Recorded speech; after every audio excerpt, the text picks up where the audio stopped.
Hi, hello, welcome to another episode of Fright Mic, the podcast. Or if you're new here, welcome. I'm Sam. I'm Liz. And today we are closing our doors. The chapter, like sorority, chapter has ended.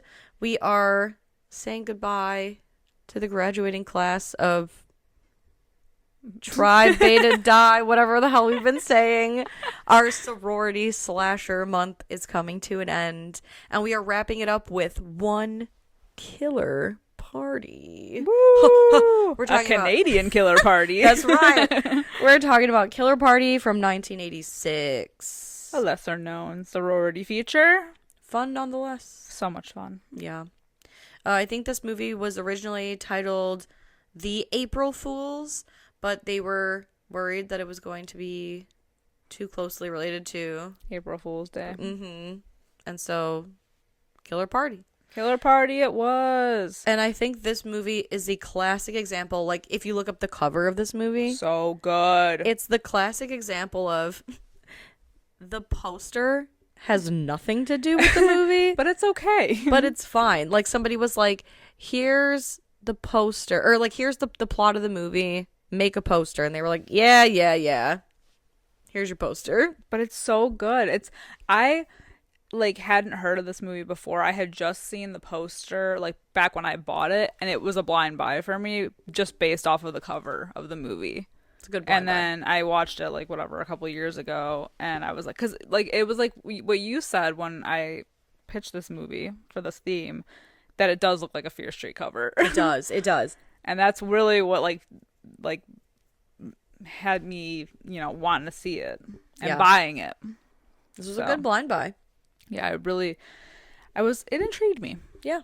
I needed it in my life. I think this movie doesn't do anything out of the ordinary, and it's more so a comedy than anything, but I still enjoyed it for what it is. I mean, it's just your typical campy B horror. Yeah.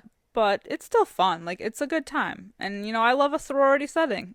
And the body count is higher, naturally. Of course. And I love the... do I want to say this at this point? No, I'll save it for later. Okay. I'll save my thought on that for later. I don't feel like getting into it so early in the episode. Yeah. Yeah. This was a first time watch for me, and I was excited about it based on the cover alone. And yeah, I think the cover has nothing to do with this movie. It doesn't, but I think they're both great. Yeah, I like this movie a lot, but it's like there's definitely some downsides to it, and it's something that we were kind of talking about a little bit before we started sitting down to record, and that is the ending is very abrupt. It's very choppy, because there's a lot of buildup in this movie. Like, the beginning, they're going to be hosting this, like, kind of big party in this old fraternity house that there was an incident that had happened, like, years before, and someone died, and so it's, like, haunted now. And so there's a lot of buildup to get to the party at the end, the killer party at the end. Yeah. And so once the party happens and people do start dying, or like continue to die, because I mean there's a few bodies before that, but when people like really start dying, it's very like one thing after another, and a lot of it's not shown because we have like a whole house full of people, and suddenly it's like no one's there. Right. It's so funny. It seems to be like a common thread in these movies that we've discussed, where like there's like a rager of a party, and the next thing you know, no one's around, and it's like, where did hundreds of people go? This is a party where people are getting wasted. You're telling me that nobody passed out on the front lawn, right? Or a couch, and everyone's in costume. Yeah. There's not like a, I don't know, Which I love that they call this like they call it a masquerade, but it's basically just a Halloween party, but it's on April Fool's Day. Yeah. So, but it was the whole movie was filmed in October apparently in Canada. And so even the shots that are supposed to be in spring, everyone's in like coats and there's like snowflakes that can be seen. Oh my God. Love it. A movie filmed in October that takes place on April Fool's Day when everyone's dressed up in costumes, but it's a masquerade. Yeah. So many things. So many things. Speaking of so many things, well, first let's get into the ratings real quick. Ooh, the ratings. Now here's the that's thing. the thing of it. Don't take our word for it. Currently has a 5 out of 10 on IMDb. 38% on Rotten Tomatoes. I most highly suspected that might happen. Yeah. Although, let me take a look back at my previous notes because I think it's still, sorry. Almost spoiled what's coming up next. The next movie we have on the docket, a well-liked movie, I thought, 7% on Rotten Tomatoes. Tune in next time to find out what that is. Interesting. 7%. I was like, what? But anyway, that's wild. 38% on Rotten Tomatoes for this. It's not great, but apparently it's better than what we got next time. Which is huge. Yeah, which is huge. But anyway, back to so many things. This movie starts off with so many things. It's so many things. Open. I was so. Were you confused? Because the first time I saw this, I was like, yeah. What the hell's going on? I thought I was like, I didn't know what the hell I thought I was watching. Well, I was confused. And let me tell you, so there was a little incident, because you own this movie, and it's on Blu-ray. And our Blu-ray player died, so we have like a mini DVD player, and I completely forgot that we have a Blu-ray player like in our basement that's hooked up. So I was like, what am I gonna do? I went down in our basement to watch it, and my husband was getting ready to go to work. So I threw it on, and I wanted to keep the player running, so I put on like commentary. And it was like commentary from the band. I think it's like I want to say Dark Sister, because that's from like House of the Dragon, but the band that like opens this movie. Yeah. And I was like, oh, there's like a musical number or something in this. So then when I turned it on and I see the initial open, which is some like a woman who passed away, the matriarch of a family's passed away, and a daughter-in-law. She's like, may I have a word alone? And so she's like, I hope you're rotting in hell. And she gets pulled into the coffin. Which then lowers into the ground from the church. Yes. And then it's thrown in an incinerator. And I was like, holy shit, this movie's really starting off pretty cool. And then it cuts and it's actually a movie. That's playing at a drive-in. And this girl named April is in the car with some guy who's trying to feel her up. And she's like, I want popcorn. And so she goes to get the popcorn, but the place is empty. And so she's like essentially stealing like a large popcorn, brings it back to the car where her date is now a zombie. And then it turns into a music video. Yep.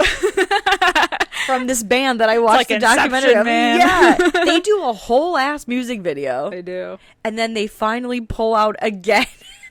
Not since Slumber Party Massacre 2 have we seen a musical number quite like this. So true. And not since Inception have we seen a movie within a movie within a movie within a music video. Honestly, crazy. I loved it. I was like, what the fuck is happening right now? And I thought that maybe the band would like come back in a big way. No. Never again. No. They don't perform at the party. They don't. You don't hear them on the radio. I feel like it was just like something that the director was probably like, I have this idea. It's not going to fit in this movie, but I'm going to throw it in there anyway. Yeah, exactly. Now hear me out. This was my passion project. Well, and I think this movie, so according to like the IMDb trivia, I believe this movie went through several rewrites. Yeah. And I feel like it shows. That checks out. Yeah. For sure. Yeah. But basically, one of our main characters, Phoebe, is watching this music video. And at first I thought she was at her house, but she's in like a dorm.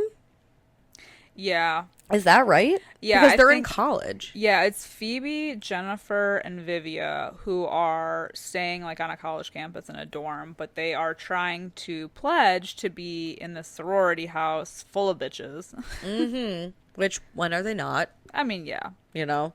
And But Jennifer's the one who's like not all in on this idea. she's not down with it. No, because they basically haze them. They make them do like really embarrassing, awful things, which is also a trend in this movie, Yeah. or in this theme. But yeah, like so she's not like all on board with that.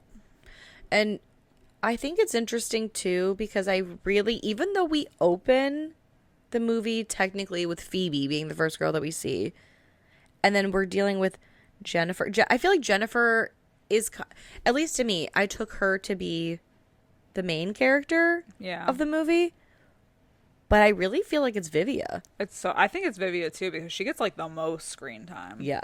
And I would have to, like, I have to mention this just to see if you feel the same. Vivia kind of reminded me of Michelle Pfeiffer in Batman. I see it. Like that nerdy, before she obviously becomes. She kind of looked like she had the same hair. Mm-hmm. Yeah. With Same the vibe. glasses. Yeah. Same vibe. I loved it. Yeah. I know, I loved her. Right? I think that's why I like the three of them. Like they're so different, but like I buy them as friends. I do too. Like you can just tell. Yeah. The way that they are together, they're cute. Yeah. I do like it. Yeah. But yeah, so they are trying to get in the sorority full of bitches. There's mention of like a potential party at the old frat house, which they're gonna reopen. I don't know if it's like for realsies or just for like one night only, but there was an incident that had happened years ago, where one of the fraternity brothers died, and so now they believe that the house is haunted, but they're trying to like revamp it. And it's like, it's another weird thing too, where I think you can tell this went through a rewrite because the house mother, Mrs. Henshaw, so the girls are like, oh, Mrs. Henshaw, we're really gonna miss you. But like, you can tell they're like up to something, and she knows, and she knows that they're gonna go and throw, they call it a goat party. Yeah. But like this big party. She can tell that they're gonna throw it at the frat house. And so she goes to the frat house that's closed, and there's a tombstone near the house. And she keeps talking to it. It's whoever's buried there, his name is Alan. Yeah. And he's the one that it was the prank gone wrong thing. And she's like, oh, the girls think that they're pulling one over on me, and they don't think that, I know they're going to have the party here, but, just, don't bother them, whatever. And it seems like the tombstone is talking back to her. I mean, telepathically, we don't hear anything. But then she goes in the house just to like tidy a few things up for these girls, which kind of confuses me considering that this half of the movie takes place in the fall and their party that they're going to have there doesn't take place until April Fool's Day. Right. So like, why is she tidying Continuity. it up now? Right. But then we get our first kill of the movie, which is Mrs. Henshaw. Paddled to death. Oh man. Yeah, somebody bludgeons her ass to death. But I just thought like, oh, wow, this movie is going to be interesting. And then no one dies in this movie for the next almost hour and a half. Yep. It's so wild. Which I'm confused about who killed her. Yeah. Because of what happens at the end. Yeah. Because it's not like a person. It's like an entity. Yeah. But it's like they act like someone was there, like right. an actual killer. Rewrite City, especially because she goes, what are you doing here? Right. And then she's bludgeoned, so it's like, but nobody was like possessed at that point. Right. Yeah, it's just interesting. I feel like I'm gonna have a lot of questions, but it's cool. Oh yeah. Let's just disregard the continuity all over the place here in the scene. You kind of have to. You have to go into this movie just like along for the ride. Just don't ask too many questions like we are. In fact, ask no questions. Literally. Yeah. And then there's the three girls get tasked with stealing t-shirts from, what is it, Beta Tau? Beta Tau House. And they're like, oh yeah, for the basically final hazing ritual, right? Before they find out if they've got into the sorority. They are tasked with stealing 3 shirts from the Beta Tau house. Otherwise, they have to go to the ceremony naked. And so they essentially, there's this whole thing where, oh, they're conflicted because they have to break in during this time, but they're going to be in class. And it really isn't a problem because the 3 of them are chit-chatting during class. And Professor, I thought his name was Ziti. It's Zito, I think. Oh, yeah. Because I think it... That guy looks so familiar. And Yes. I don't know what other, like... When I forgot to look it up, too. But he looks so familiar. Like, he's been in another movie. He reminds me of... And he might have been a teacher in another movie, too. Probably. He reminds me of that actor, if anyone's seen The Other Guys, Christina's husband. Yeah. And he's like, you're a lucky dog. Yeah. Yeah. Oh my god. I get it. He's like shaved from the eyebrows down. But he's teaching, and Vivia, Phoebe, and Jennifer are talking, and Jennifer's like, I'm not really down with this idea. Well, she gets called out for speaking, and it's like, she says something about a fat cucumber, which I think is another part of their hazing thing. And the professor's like, oh, okay, well, you can get the fuck out now. And so the 3 of them leave, and he's like, oh, does everyone else want to leave too? So the whole class leaves. It's this weird thing. But anyway, it allows them to break into the Beta Tau house.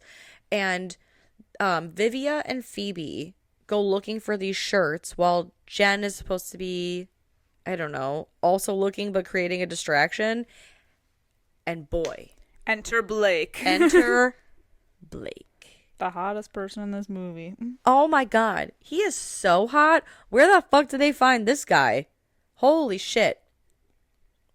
I just realized where I recognize the other guy from. Where? The teacher. He's in Chopping Mall. Oh, the guy from the beginning. Yep. The investor or whatever. Yes. Oh shit. I knew I saw him in like another like campy 80s movie. I knew you, man. Yes, but Blake. Oh my god, are you kidding me? Are you kidding me? Stunolina. God damn. My goodness. Yeah, he practically just rips his shirt off and gives it to her. I know. Thank God. No. Yeah. Good for us. Well, yeah, and she was like, oh, thank God you're here because we were sent to plant a kiss on some boy from this sorority. And he was like, gladly. And the way that he just like scoops her up in his arms, like her arms are at her side, and he's like bear hugging her and gives her the most gentlest, sensuous kiss. I don't know. I was just like, oh, good man. for her, man. He's so... And that was like upon first meeting. Yeah. God damn, what a looky bee. I know. Oh my god, he is so hot. I just was like, fuck. This is going to be a fantastic movie if he's in it more. And he is. But not enough. I know. Not enough. And especially at the end when he's like, I'm going to get you one of these days. I was like, man, you could have had me 80 times over by now. Shit. I know. I'm easy. No. I don't mean it like that. I do. I mean, I like it. Yeah. I do. Oh, shit. Yeah, he's a good looking dude. Yeah. But so Jennifer leaves the house, which why, but whatever.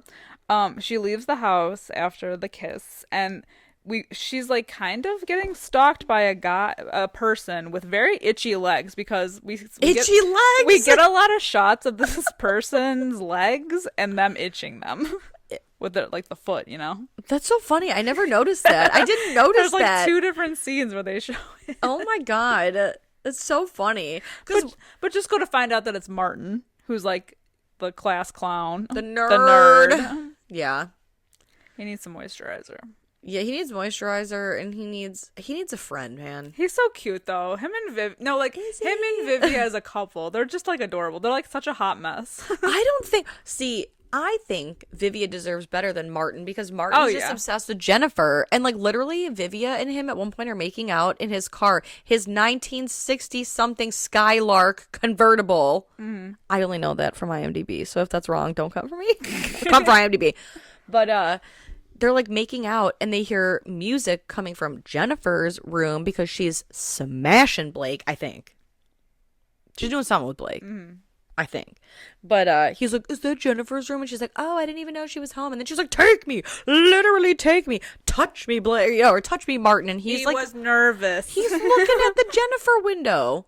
Yeah, Man, I think he was hitting on a few people at that party. Actually, he was trying to get in where he fit in at that party. well, I think he was just happy to be there. Yeah, that's true. I mean, he was just, happy to be acknowledged. He's like me at a social function. Happy to be there. Playing with the dog. Yeah, exactly. Happy to be there. Also miserable because I'm an introvert. I want to go home. Literally, I'm petting the dog and eating chips in the corner and counting the hours until I get to go home. Yeah. It's a hard existence to like want to put yourself out there because you need to make friends, but also I'm an introvert and I suck at it. So I want to be home. See, I don't think you're bad. I think I'm bad at, like, worse than you at it. I think you're just naturally like, wah. No, I have to. It's like a defense mechanism where I just like word vomit and then I go home and I'm like, stupid. Oh, yeah. And then you go home and like overanalyze everything that came out of your mouth. Yeah. If you've ever met me at a party, just know that anything I said, I don't know. I blacked out and I apologize for the encounter. I'm sorry, I'm so awkward. I'm so sorry. Yeah. I think that's just meeting us in general. Yeah. Yeah, I know. I'm sorry, I'm so awkward. I'm not sorry that I'm awkward. I'm sorry that you came up to me and thought it would be any different. You need to lower your expectations. I already know where mine are. Exactly. I know what I'm about, okay? Like, I look awkward just standing. So the fact that you came up to me and expected sparkling conversation, that's on you. Now, how were you in college parties the same way? I didn't fucking go to a college party. I went to a community college. I went to like one college party because I went to visit my cousin at a college that she was away at. And that was the first time. I wasn't even 21. I showed up at this party like the biggest fucking dweeb. My first beer. Oh my god.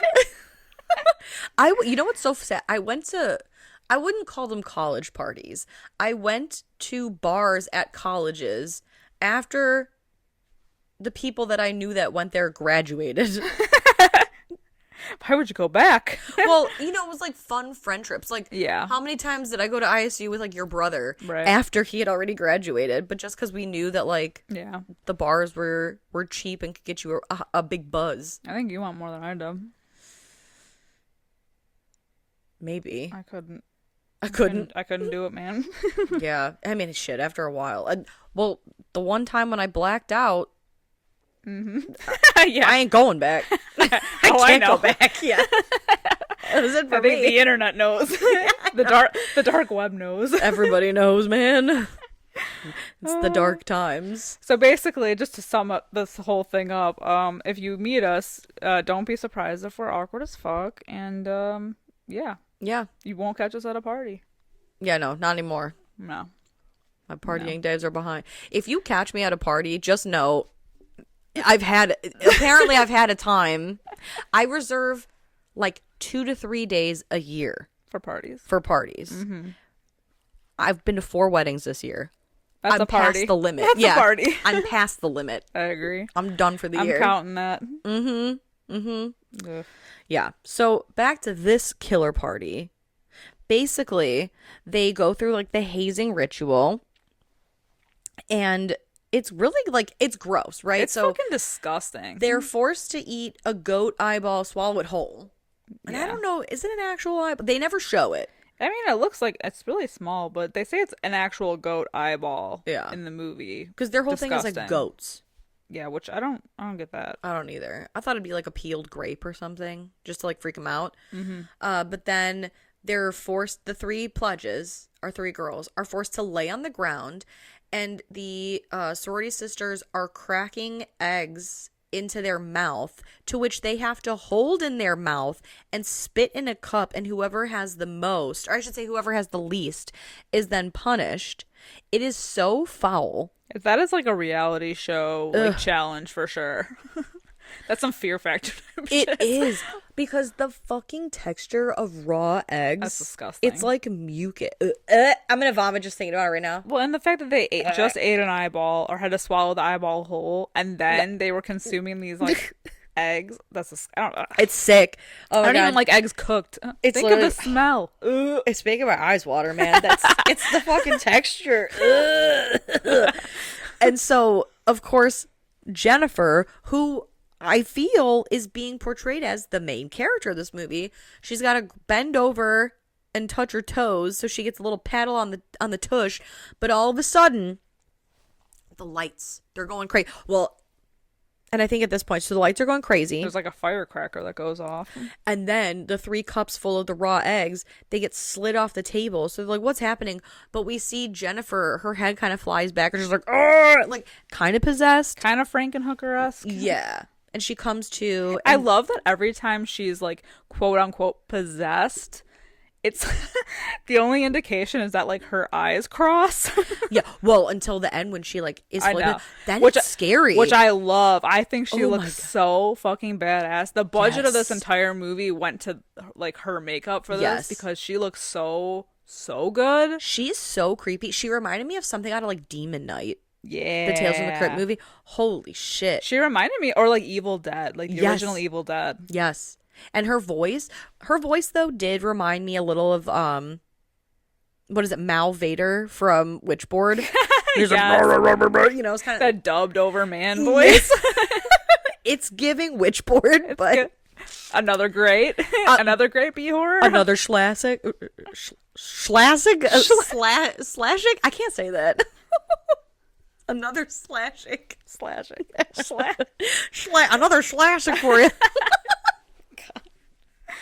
Oh my God, I hate my life. So anyway, we're just crawling through this movie. Oh yeah.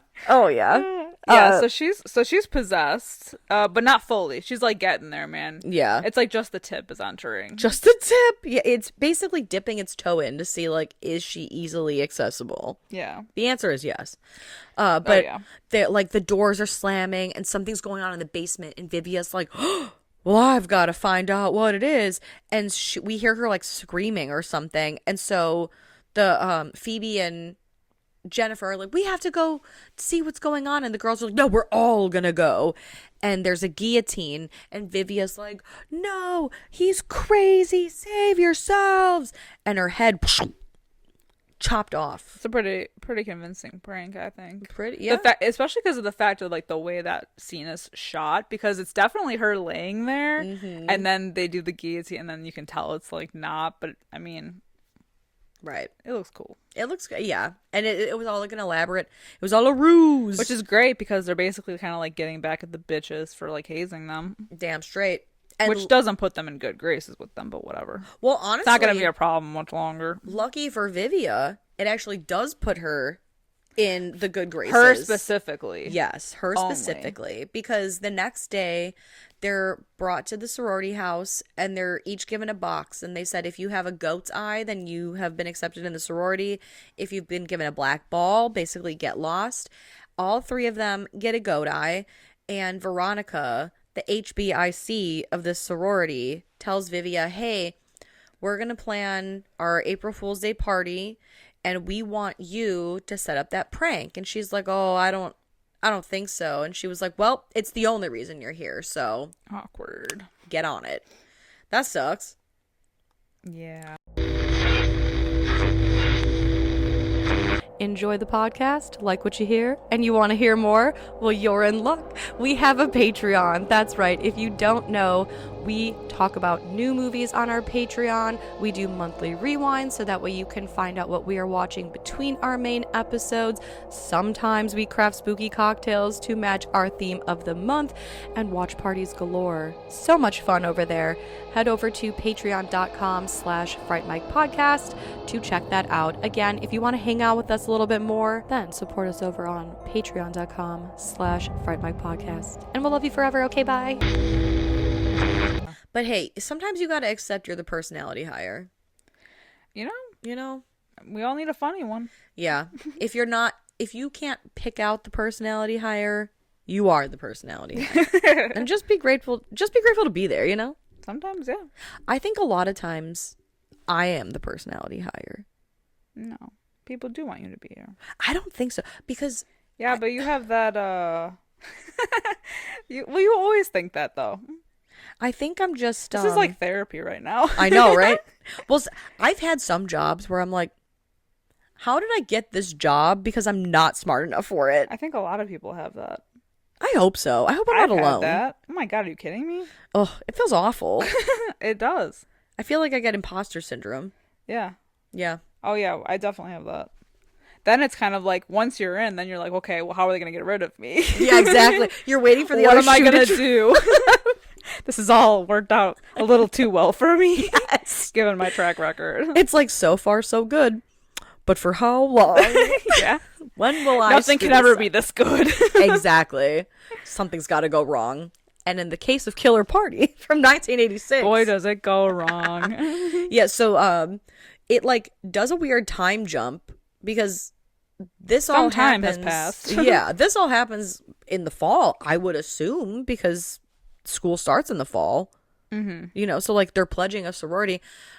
Cut to like April or like, you know, the gearing up towards April Fool's, which actually, before we start with the party, I just love the random clip of like the Greek society meeting. Oh yeah, with the video from the prank in the beginning of the movie with the bees. Yes, yeah, we kind of like glazed over that, but essentially, boys from Beta Tau prank the girls in the sorority by dumping bees and then like recording them like running out of the hot tub, which they were all naked for. Yeah, in the middle. Gross. Of the day? Whatever. Body soup. It's just weird because it's like presumably the fall, so it's cold. Right. And it's like the middle of the day and they're all like lounging around naked like by the hot tub. Right. Also, why did they keep saying in the beginning of the movie, like, we're gonna miss you, Mrs. Henshaw, but like it's the beginning of the year. Right. But then they never question why they never see her again. Literally never comes Nobody up. ever says anything. She gets fucking brutally murdered and her corpse is rotting in the house down the street. They don't even show her body ever again. No, they do. It's that crusty mummy looking thing. Oh yeah, because that's oh my God, because I wanted to mention, why was it so crusty? Why does it look like she's been mummified for like 1,000 years? She looks like Billy from Hocus Pocus. She does. Like gross ass bugs come out of her mouth. Like, yes. But she literally looks mummified. Why? It's only been like, I don't know, 6 months? Right. I mean, she would be gross looking, but not like mummified. No. If anything, she'd be like liquid. Oh. Instead, she looks like the thing from SpongeBob, and she's like, "Did you say chocolate?" Like that's what she looks like, dry. But yeah. So they have this like Greek society meeting where it's just kind of thrown in there. So like the lady who was the head of it, the committee lady, is now stepped down, and it's Professor Zito, whatever the fuck his name is, and he's like, "Oh, you know, that old haunted fraternity house where that prank had gone wrong 20 years ago." And then the lady pipes up and is like, "By the way, the guillotine is still missing. If anyone has..." It's like so on the nose. It's so on the nose. And then she just happens to throw in, "And by the way, that Allen kid who died, he did have ties to the occult." Just, you know, gonna throw that in there for no reason at all. So Exposition. Weird. Yeah. And then he's like, "Anyway, let's watch, you know, the thing about hazing," which was the prank video. And I love that. So she's laughing her ass off. And he is like getting so pissed off because he's trying to turn the projector off. And she's like laughing and laughing. And he's like, "Shut up, you old windbag." They don't make insults like they used to. You old windbag. It's just so unexpected because he's such a like prim and proper dude, even though he was definitely part of that fraternity. Yeah, because he's like, "Oh, back when, you know, we lost one of our own, our brother. We lost so many good men out there." Yeah, he definitely looks older than he should be. Yeah, because if 20 years have passed, it's looking a little rough. I don't know, man. No, just it's like What We Do in the Shadows. 16 was rough back then. Yeah, literally. Seen a lot. Yeah.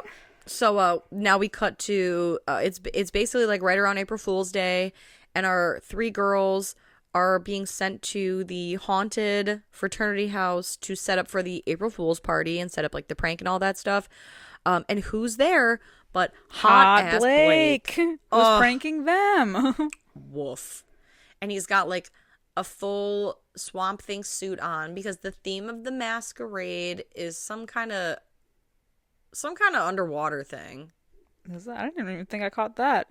I was just wondering why they said it was a masquerade when it was just like a costume party, because not everybody had masks on. Right. Well, and I only gathered that it was some kind of underwater theme because most of the decorations looked like netting, and there was like no one questioned when that guy was wearing the old like scuba suit. I love that from Scooby-Doo. Yeah, exactly. I love that. It's great. What the hell were those suits called?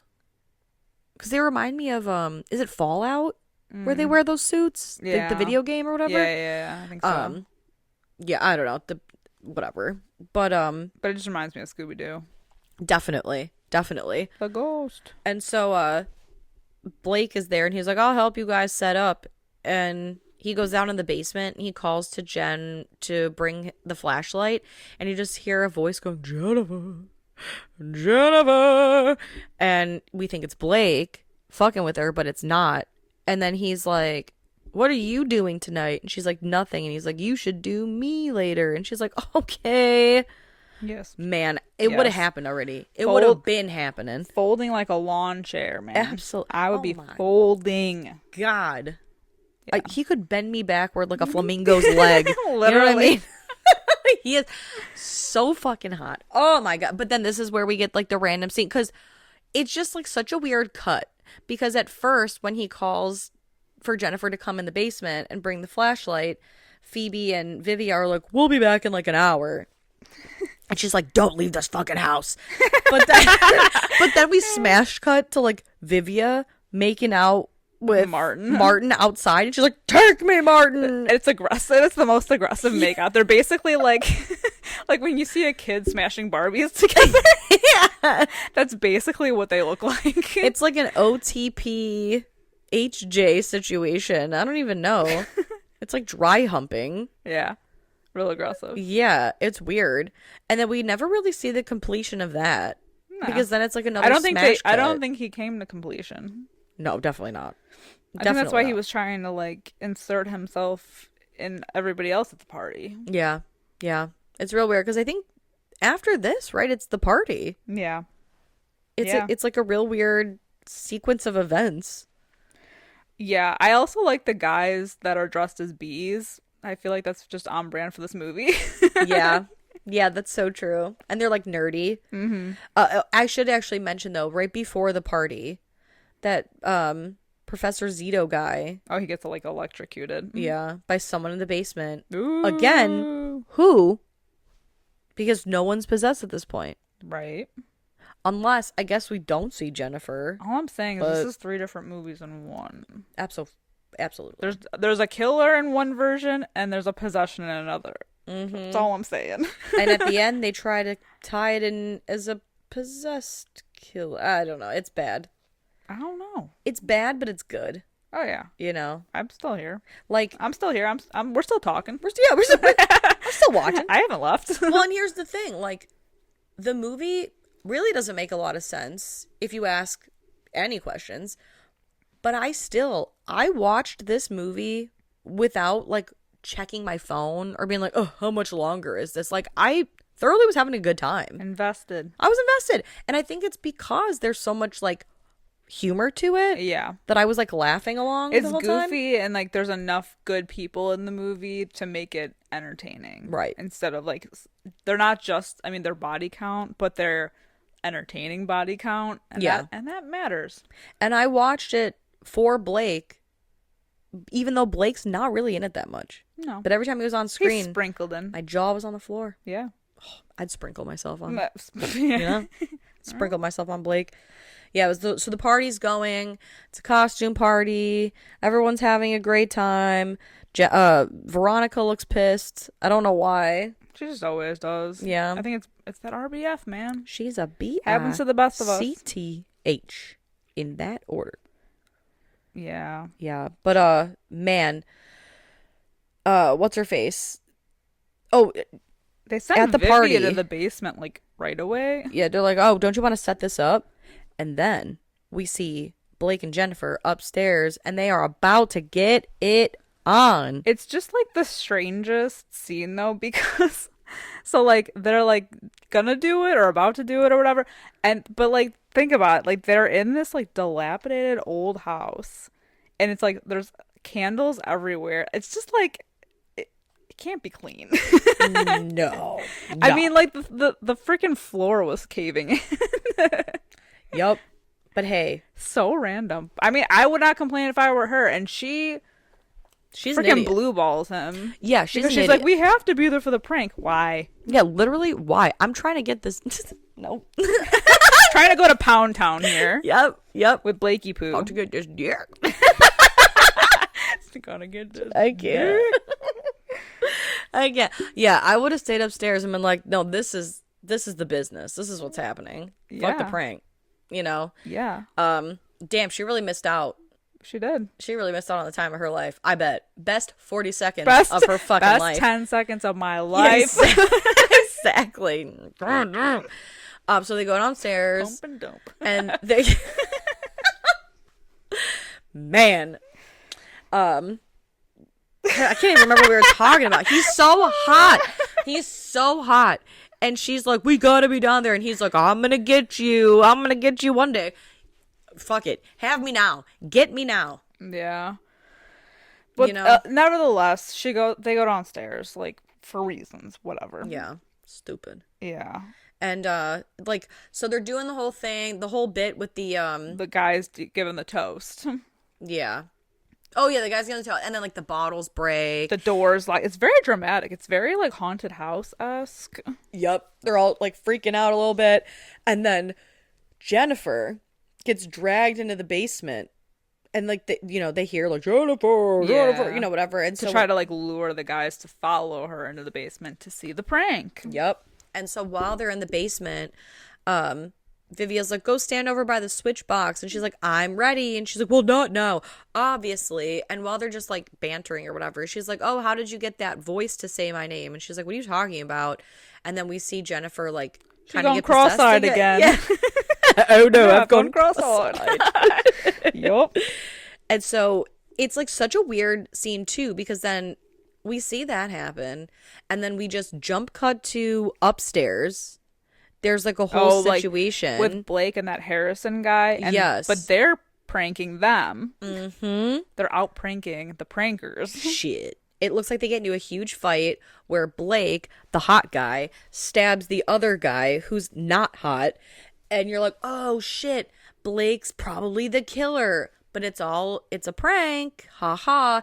And then it's just like they abandon the basement prank. Yeah. Because the next scene after that is like, boom, smash cut to like Blake talking Jennifer into staying at the party. And she's like, no, Blake, I'm going. And it's like, weird why is here. she so mad? Yeah, she didn't want to be a part of this in the first place. She's getting grade A quality dick because of this sorority. I know. Why is she so pressed? If she had stayed upstairs, she wouldn't be so mad. Guaranteed. Exactly. I guarantee. No one's mad after an orgasm. I mean, how can you Science has proven. Best 40 seconds of your life. I know. That's all she needed. 40 seconds. I guarantee. Blake, he's hot. Not you put on one song. He's not lasting.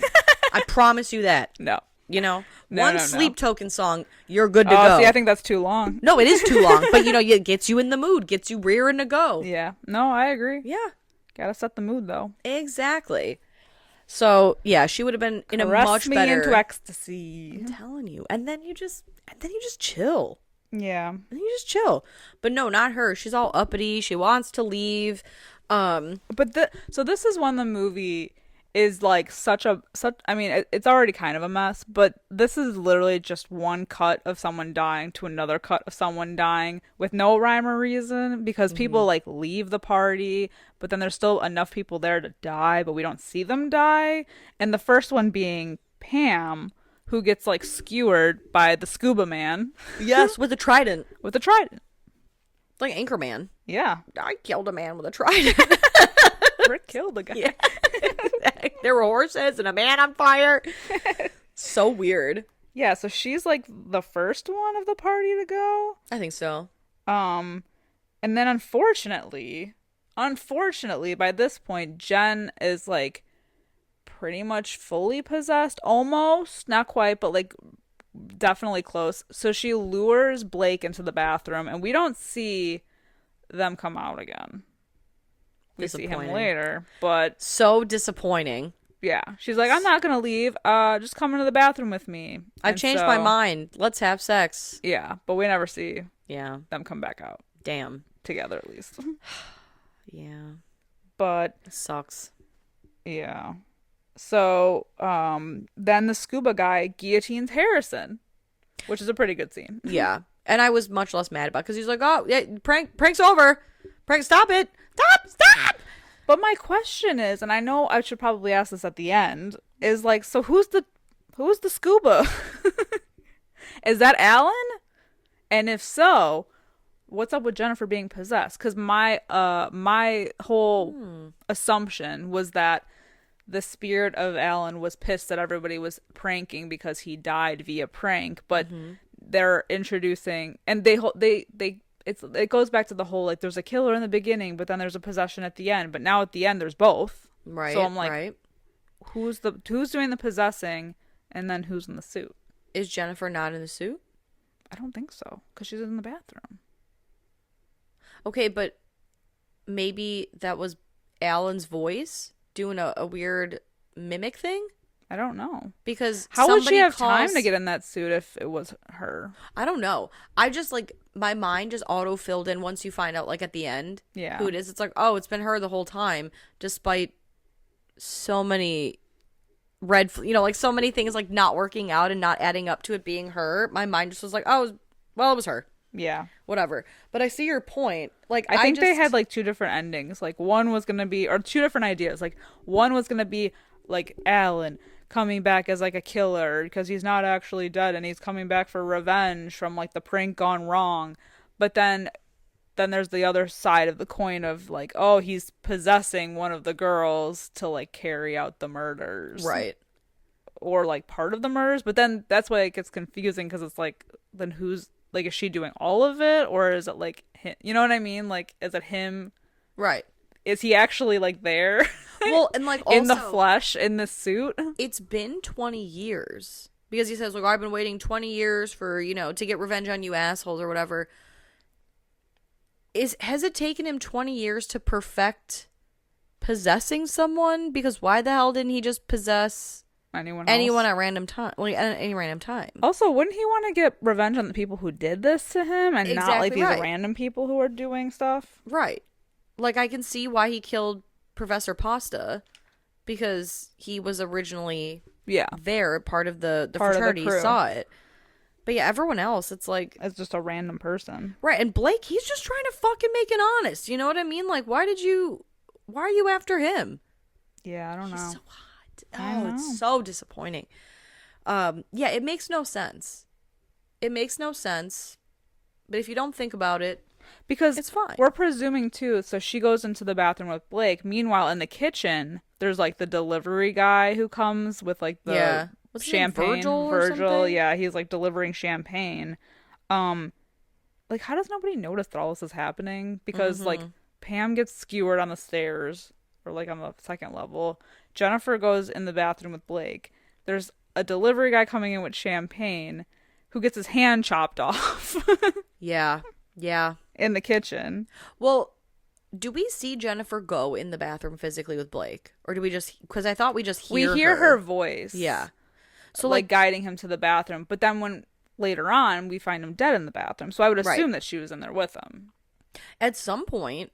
But also, it's just very confusing because it seems like the spirit can throw its voice, because that's how it was calling to Jennifer, right? Like, Jennifer. Oh, maybe, like, whatever. luring people. Yeah, so I just assumed that it was, like, him mimicking her voice to get him in there, but also he would have to physically be there to kill them right? So that would mean the possessed Jennifer would have to be in there.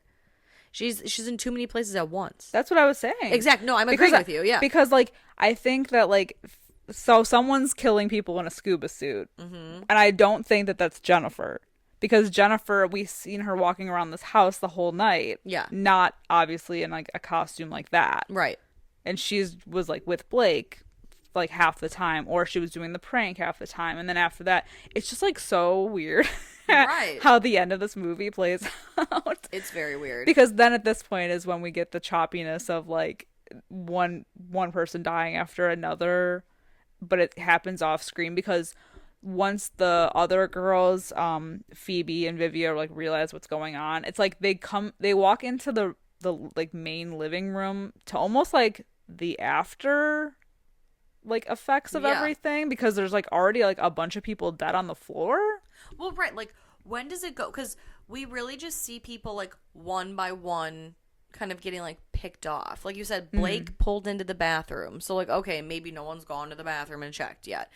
The one girl getting skewered on the second floor. Okay, so maybe somehow in true like slasher fashion, the body is hidden.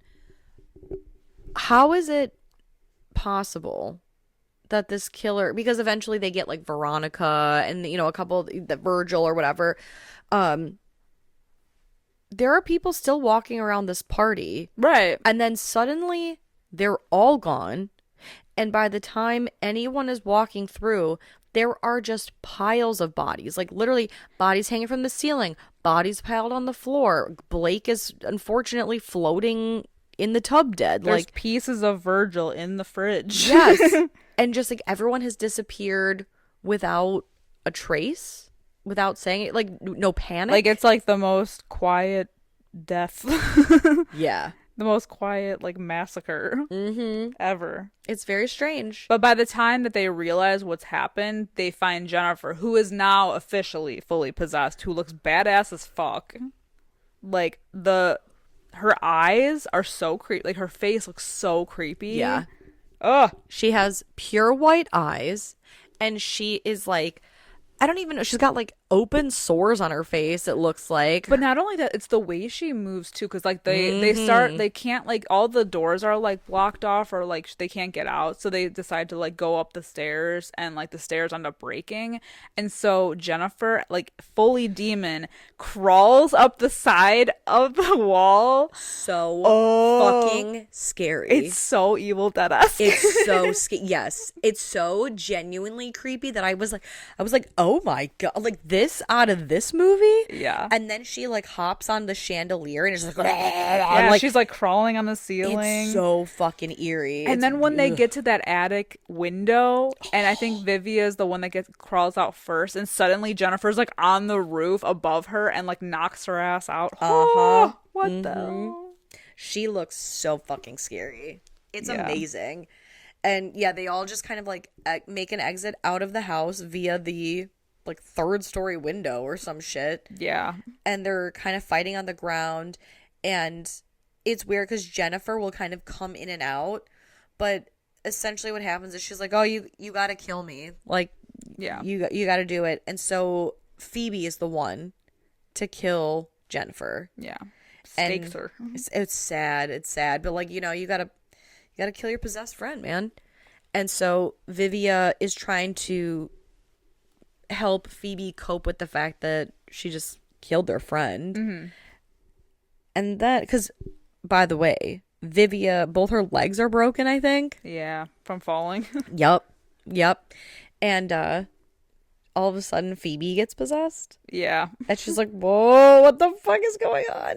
And the police arrive at that point. And now let's talk about this. So Phoebe, who's possessed, who now is trying to pretend not to be possessed, the police show up and they're like, all right, kids, this is all, this is done. And like a couple of them pick up Phoebe and she's like flailing around. She's like, no. But then the next time we see her, she's fully calm. Fully calm with a blanket over her in the back of an ambulance. But she's like possessed. Yeah. Like she looks possessed in the back of the ambulance. And then they're also going to put Vivia in the ambulance with her. And she's like, no, don't put me in there with her. It's just so funny. Yeah, because she's like like, looks possessed. Yeah. But they're like, ma'am, are you okay? Oh, great. Perfect. This lady is freaking out. Like, So good. please do not put me in the back of the ambulance with her. And like, the craziest part is these police are literally pulling out bodies upon bodies. And so when this girl is screaming, like, don't put me in the ambulance with her, you're not going to think twice and be like, nah. Maybe I will pull her in for She's questioning. delirious. She's been through a lot. Yeah, right. Both her legs are broken. She's probably going through some shit. Yeah. That's fucking wild. Yeah. I have so many questions, but it's fine. I still enjoy this movie nonetheless. I think it's so much fun. I like this. This was a good time. And if we haven't sold you on how hot Blake is, I don't know, man. I don't know what I to don't know tell what to tell you. Yeah, you must be blind. You must be Every blind. guy listening is like, shut the fuck up. Yeah, literally. We don't care. I mean, he's There's just some good looking girls too. Yeah, I would say, like, honestly, our three main girls are cute, and Veronica, she's not terrible to look at. She's a bitch, but I don't think she's ugly. Exactly. And Mrs. Henshaw. No, I'm just kidding. God damn. I see. Oh my gosh. Yeah, no, Blake's so hot that when he popped up on screen, I literally did like a. Oh, I know. I know. Because usually these guys are like wieners, you know? Yeah. What's the deal with guys from the 80s? Like, it's like Blake It's from Killer Party, Jake from 16 Candles. Or they look like they're, they look like they're like 40. Mm-hmm. Yeah. There's no in between. No. Or like all the guys from Christine, who are definitely in their 40s, playing high schoolers. Although Artie, he looked a little young. Artie, but the rest of them. Yeah, true. Yeah, the rest of them. Or like Grease. That's what I was going to say. Fucking Grease. Are you kidding me? Mm-hmm. You got John Travolta, 30. And then, probably. The other guy's 45. Yeah. Like, what's his face? Not Sonny, because Sonny's the blonde one, right? I won't take any. Or is that dude? I don't know. I'm not going to take any Kaneki, Oh, Sonny. No, Sonny, the 45-year-old. slander. Yeah, no, Sonny's definitely like 50. Yeah. Kaneki, don't care. He's hot. He's a 20-year senior, and I'm here for it. I'm here for it, man. My God. He got pulled back a couple grades. Because he probably, like, all the teachers were like, well, I can't let that go. Yeah. God damn. Woof. All right, so this being your first time watch for Killer Party, what would you rate it? Well, like I said, I had a great time with it, and I don't think it's the best movie. I know. I know. It's got its problems, but I had a great time, and Blake is hot, so I'm gonna go 3 out of 5. Okay, I think I'm gonna go. Ooh, I want to say 3.5, but that seems high. That's what I literally was saying that. I'm like, I can't do it. It's a 3 out of 5. It seems so high because there's so many problems with this movie, and I do want to give him a hotness bump, but like, yeah, maybe like a 3.25. There we go. 5. There we go. It seems fair. It's not like a great movie, but it's really entertaining, like surprisingly, and I don't think a lot of people. I don't know. I've never heard anybody talk about this movie, so I feel like it's like lesser known. But if you have the chance to check it out, definitely do because it's fun. Yeah, like the 3 out of 5, I feel like is such a generous, but it's because I had fun watching it. Oh yeah, it's the personality hire. It's not great at its job, and yet I can't not love it. Yeah, the lovable goof. The fact that I didn't look at my phone, and like, granted, the reviews on this. Trash. I believe that. I don't want to look at them. I was reading through some of them just to see, and like so many of them are like, oh my, in terms of a slasher, it's terrible. Yeah, pal, I know, but did you have fun? Exactly. I think when you get into like B horror movie territory, you just have to like kind of let some things go. You got to grade on a curve. Let reason go. Yeah. And I mean, I know like we did ask a lot of questions because I'm like generally interested in like where this was supposed to go. Absolutely. But like I'm not like that critical of it to the point where I'm like, nope, trash. It is trash, but it's like great trash for me. Yeah. Oh yeah. And I love it. So I'm here for it. It's good. It's not great. It's good. It is what it is, and it ain't what it ain't. But check it out, and if you can figure out the ending, let us know. Yeah. I feel like this is like the dissection we had when we were talking about the first Scream movie, like who was where, you know? Exactly. Like Stu versus Billy. Yeah, tell us your thoughts and theories. But that segues perfectly into following us on social media, because that's all the time we have today here over at Fright Mic Studio Headquarters Incorporated. LLC. LLC. So please check us out on all social medias and make sure to check out our Discord so we can chat after the show. Let us know what you think of this hidden gem. Hopefully you've seen it. If not, definitely look up a picture of Blake. You won't be disappointed. Trust and believe. Yes. You will not be disappointed. But we are on all social media platforms at Fright Mic Podcast. Check us out. Give us a follow. Give us a like. And if you have time, and if you would be so kind, because sharing is caring and being kind is free, we would appreciate if you leave us a nice little 5-star review, a comment, anywhere that you can rate the show. It really helps boost our show and get us out there to more Fright fans like yourself. And until next time, I'm Sam. I'm Liz. Rest in peace.